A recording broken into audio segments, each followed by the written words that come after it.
Dear brothers of the Adriatic Union Conference, it's for me a pleasure and a blessing to be with you this afternoon. I ask God that He may be with you in everything you do as you plan for the next year and as you prepare and receive instruction. I ask that God may be using you and preparing you to achieve what His Holy Spirit wants to achieve in the Adriatic Union region. This afternoon, I would like to introduce the study of the Sabbath school, both the Sabbath school in general, as well as the lesson for this week. My name is Felix Cortez, and I am the author of the lesson. Let's pray.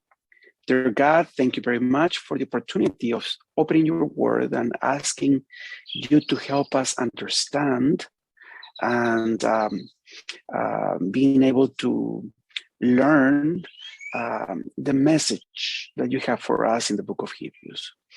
We pray this in the name of Jesus. Amen. So where do we begin when we study the book of Hebrews? The book of Hebrews is a very important book for Adventist believers. It is important because it speaks about many of our most important doctrines, but probably the most important element of the teachings of the book of Hebrews is the teaching of Jesus as our heavenly high priest. Adventist believers have been called, and I think the Adventist church has been called to restore in the mind of the people the function of the heavenly sanctuary, Jesus's work in the heavenly sanctuary for us. As you know, the prophecies of Daniel says that after 2,300 days, prophetic days, the sanctuary was going to be restored. And that prophecy was fulfilled in 1844.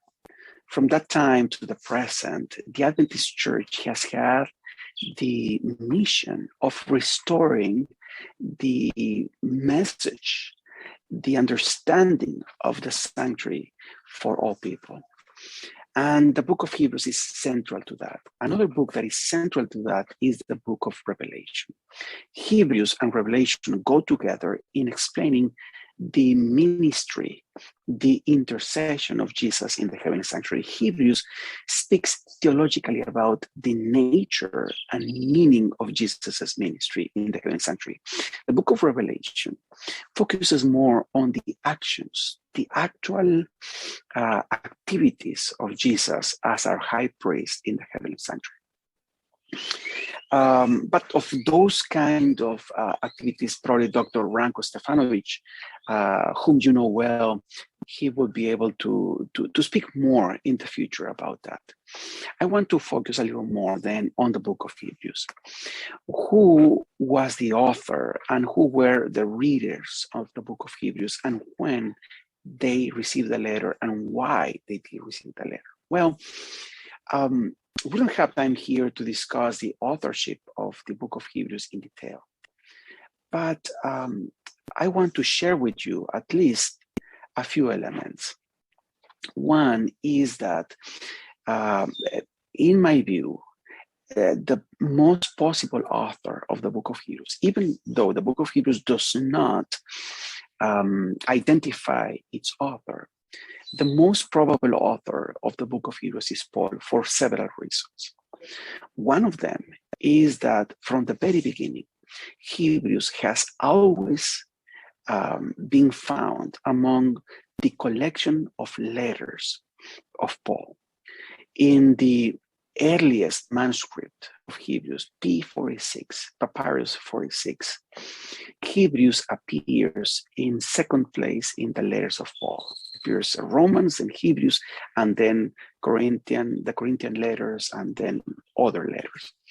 If you study the manuscript evidence of the book of Hebrews, you're going to find that among Paul's letters, the book of Hebrews is one of the most attested, the best attested letters in the Pauline collection. The best attested letter in the Pauline collection is the book of Romans. After the book of Romans comes the book of Hebrews in the quality and antiquity of attestation. We also need to understand that when the book of Hebrews was recognized as being part of the canonical books, it was recognized as being part of the Pauline letters. It was recognized as a Pauline letter. Another important element is that Hebrews 13, 20 to 25 contain a lot of characteristics, elements that are unique to Pauline letters. So if you compare the ending of Hebrews to the ending of other Pauline letters, you're going to find that Hebrews is very close to the Pauline letters. And in fact, it mentions Timothy, who was a co-worker of Paul. Timothy was a common name in the time of Paul, yet the only Timothy that we know from Christian sources of the first century is the one that was a co-worker of Paul. So all these elements suggest that the author of Hebrews was Paul. Ellen G. White also refers to the author of Hebrews as being the Apostle Paul. So taking all these elements, all this evidence in consideration, we believe that it was the Apostle Paul who wrote Hebrews. There are other evidences and also challenges to the authorship of Pauline authorship of Hebrews that I will address in my commentary in the book of Hebrews that is going to be part of the Seventh-day Adventist International Bible Commentary. And you could read about that in the future. Now, if Paul is the author of Hebrews, from where and to whom it was written? Hebrews was written, if Paul is the author, then Hebrews was written from Rome. Hebrews 13, verse 23, let's read the passage, says that Paul, in fact, Hebrews 13, 23 and 24 says, take notice that our brother Timothy has been released, with whom, if he comes soon, I will see you. Greet all of your leaders and all the saints. Those from Italy greet you. The Apostle Paul says in verse 24 of chapter 13 that those of Italy are greeting the audience of the letter. It was the custom of Paul. If you read his letters, you're going to find that at the end, those who are around him, those who are around him as he writes a letter, are the ones who send greetings to whomever the letter was being addressed. So if the Italians are sending greetings to the audience, then Paul was in Italy. And the first time that Paul arrives in Italy, in fact, in Rome, the capital of the empire, was in the time of the first imprisonment. That time of the first imprisonment is also the best time for us to understand as the historic context of Hebrews, because Paul thought that he was going to be released from prison. And in the book of Hebrews, in verses 18 and 19, you're going to find that the author needs to be restored to the audience soon. And the reason that needs to be restored is that he was restrained in some way. Most likely he was prisoner, but he thinks that he's going to be restored. This matches other letters of Paul. For example, Philemon or Philippians or Colossians or Ephesians, that are letters that Paul wrote from prison, probably from Rome, in which he believes that he is going to be released soon. The end of Acts suggests that Paul was released after 2 years in captivity in Rome. So Hebrews fits very well that context of time. History suggests that Paul was a prisoner in Rome 2 times. One at the beginning, from where he was released, and then some people think that Paul went to Spain to achieve the plan that he had before being held prisoner, and then was taken prisoner again, and then killed by Nero, probably in 65 or somewhere there around that time. The important thing is that Paul expects to see the audience soon. Who is the audience? If you go to Hebrews 13, verses 17, I'm going to share my screen. I want you to see some interesting elements about the audience of Hebrews. You're going to see the following. It says, obey your leaders and submit to them, for they keep watch over your souls as those who will give an account. It's interesting that the author is writing to a group of people that is different from the leaders.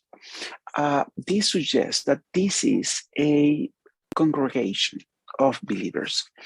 And then he says later on, greet all the saints. Pray for us, right? That we have a good conscience, desiring to conduct ourselves honorably in all things. I urge you all the more to do this, so that I may be restored to you the sooner. I was mentioning that Paul probably thought that Paul was probably a prisoner at this moment. And then it says in verse 24, greet all of your leaders and all the saints. So the saints are other believers in the area of the addressees or the audience of the letter. So the group of people to whom Paul is writing is different from other Christian believers in the area and from the leaders. So probably this was a congregation, a house congregation to whom Paul is writing, or probably a group of people that could be identified, especially. Some people have believed that Paul is writing to a group of priests because of the kind of arguments and the knowledge he has and he expresses of the sacrifices and their purpose. What we know for sure is that these people were having spiritual problems. What was the problems of the audience? Well, the problem of the audience was that they had something that we would call today double allegiance. What is the problem of double allegiance? They believe in Jesus Christ. Jesus is their Lord. Jesus is their Redeemer. Yet, for some reason, they are still offering sacrifices. They are still looking for the mediation of the Levitical priests. And we have evidences for this in the book of Hebrews. If you go, for example, to Hebrews 9:9, you're going to find that the Apostle Paul says that the sanctuary was a symbol for the present time. And he says, accordingly to this symbol, both gifts and sacrifices are offered, which cannot make the worshiper perfect in conscience, since they relate only to food and drink and various washings, regulations for the body, imposed until a time of reformation. What the apostle is saying, look, all these gifts, sacrifices, all these rituals of washings, regulations for the body, they are symbols that pointed forward to the present time. They pointed forward to Jesus, and they are passing away. If you go to Hebrews 9:14, for example, where you're going to find, let's read verse 13. For if the blood of goats and bulls and the ashes of a heifer sprinkling those who have been defiled sanctify for the cleansing of the flesh, how much more will the blood of Christ, who through the eternal Spirit offered himself without blemish to God, cleanse your conscience from that work to serve the living God? You see, the blood of goats, the blood of bulls, the ashes of a heifer cannot cleanse the conscience as God wants to clean it. This can be achieved through the blood of Christ, who has been sacrificed for you. And if you go to Hebrews 10, verse 1 and following says, the law has only a shadow of the good things to come and not the very form of things. It can never, right?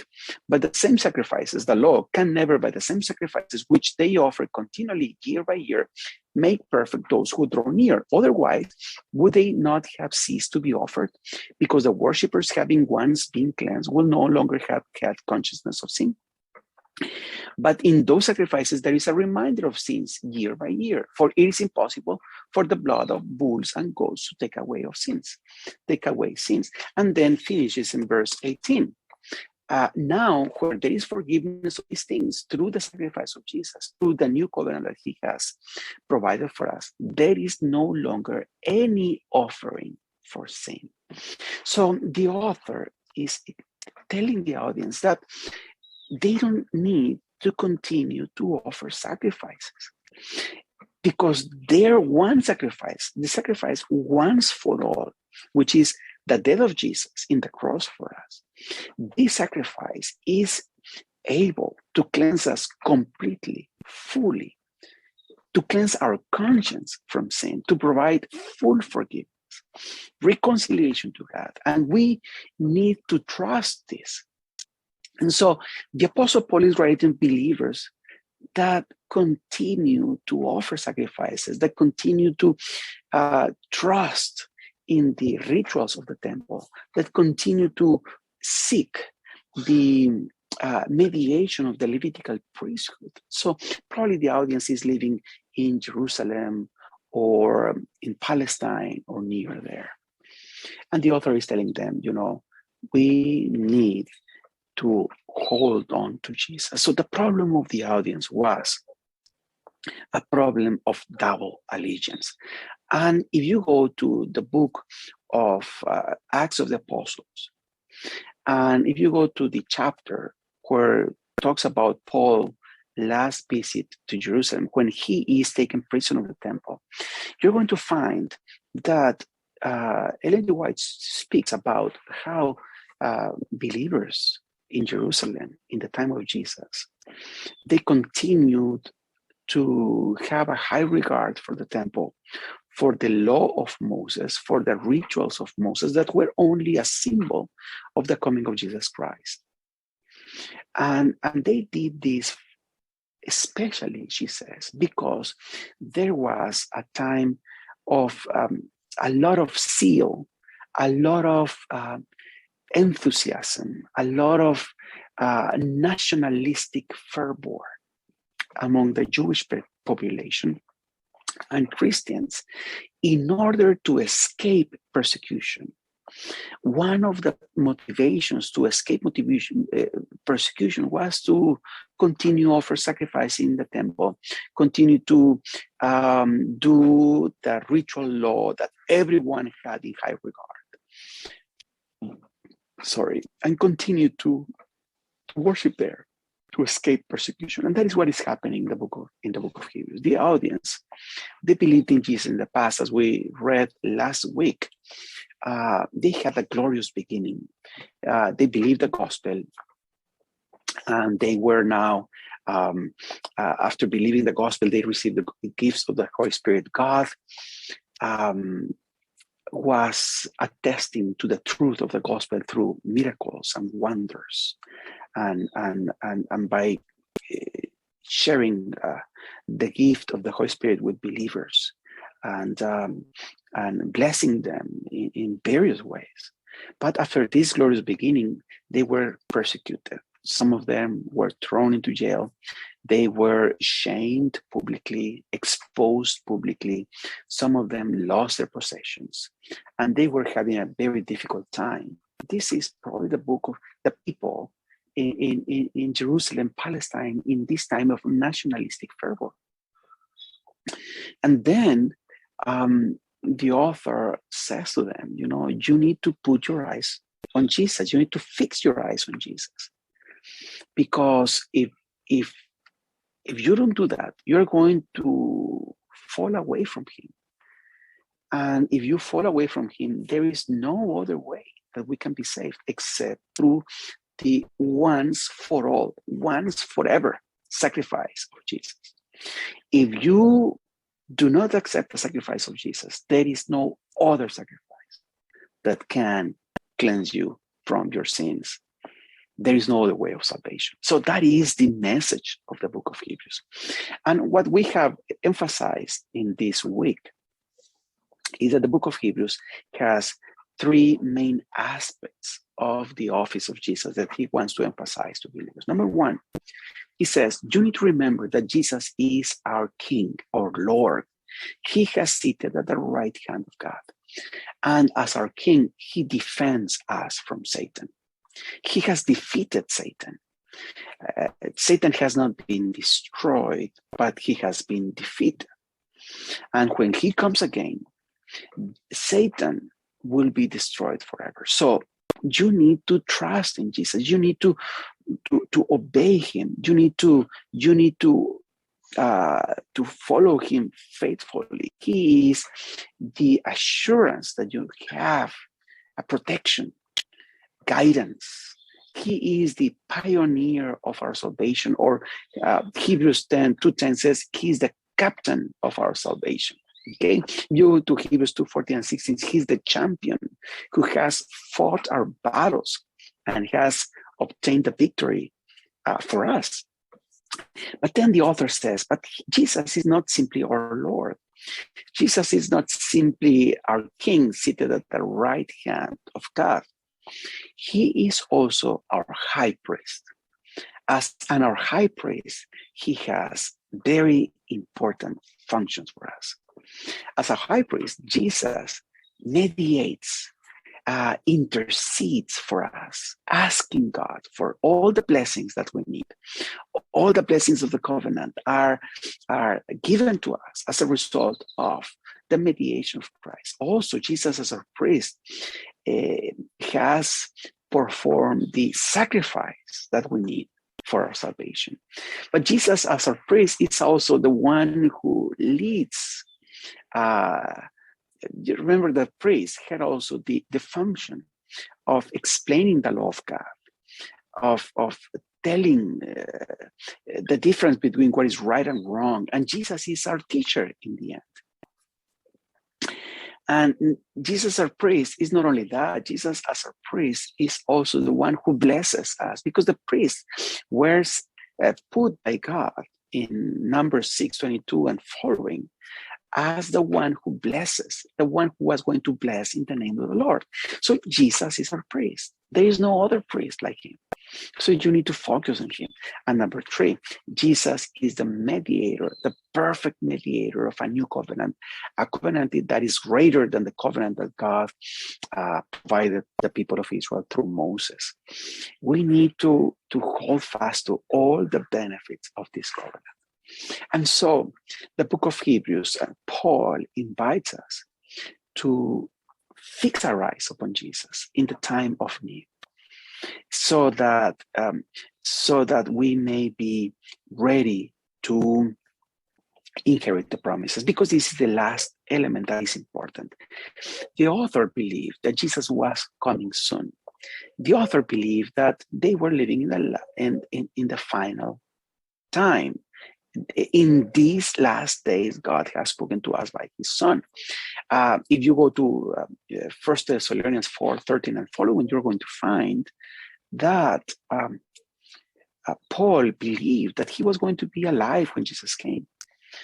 If you go to Hebrews 10, verses 35 and following, you're going to find that Paul says, for yet in a very little while, for Hebrews 10:37, for yet in a very little while he who is coming will come and will not delay. But my righteous one shall live by faith. And if he shrinks back, my soul has no pleasure in him. But we are not of those who shrink back to destruction, but of those who have faith to the preserving of the soul. So like little time, very little, Jesus is going to come soon. We are at the edge of the promise. We are the border of the heavenly promise. We need to press forward to obtain the promises of God. The Apostle Paul knows that throughout the history of Israel, the edge of the border of the promised land was a very dangerous time for the people of Israel. In the desert, when they arrived at the border of the land, when they arrived there, it was when the people of Israel lacked faith. You remember the lack of faith report that the 10 spies gave when they arrived at Kadesh Barnea, Numbers 14. That was happened. But then, after 38, almost 40 years going around after Kadesh Barnea in the desert, they come back again to Kadesh in the border of the land. And there in the border of the land now is Moses and Aaron who hit the rock in disobedience of God's command. And now they are the ones who commit a mistake and they are not able to enter into the land. And then when they go a little bit to the side of Moab, they go to Baal Peor, right in front of the Jordan River, just to pass into the land. It is Baal Peor where they commit one of the gravest acts of unfaithfulness to God, where they began to worship false idols and commit immorality with the daughters of pagan nation. So the border of the promise is a difficult time for the people of God. And you and me, I believe, we are very near Jesus' coming. We don't know when Jesus is going to come, but we need to be ready. And I believe that Jesus may come very soon. If he wants to, he can come very soon. If that is his plan, he can come very soon. And so we are the border of promises. The last of the prophecies was fulfilled in 1844. From then, we have been just waiting for the moment in which God decides is a moment for him to come to give the reward for those who are waiting for him and those who love him. But this time is a difficult time. It's a dangerous time. It's a time in which we need to focus on Jesus, to put our faith in Jesus, and be and think about him and put our faith in him as our king, as our priest, as the mediator of all the benefits that we have. It is my prayer that God will lead you as leaders of the church, as leaders of the Sabbath school classes. God will lead you in helping the people put their eyes, their gaze, their attention on Jesus, so that they may receive what they need for the time in which we are living, and that we all together may be ready when Jesus comes and receive him and be able to enter into the promised land and inherit the promises that God has for us. May that be a reality. And then when that happens, you and I will be able to meet together in heaven. And even though I haven't seen you only through this video, I will be able to greet you and talk with you and be able to know you and know your stories. And you will be able to know my stories. And we will be with the Lord forever. May God bless you.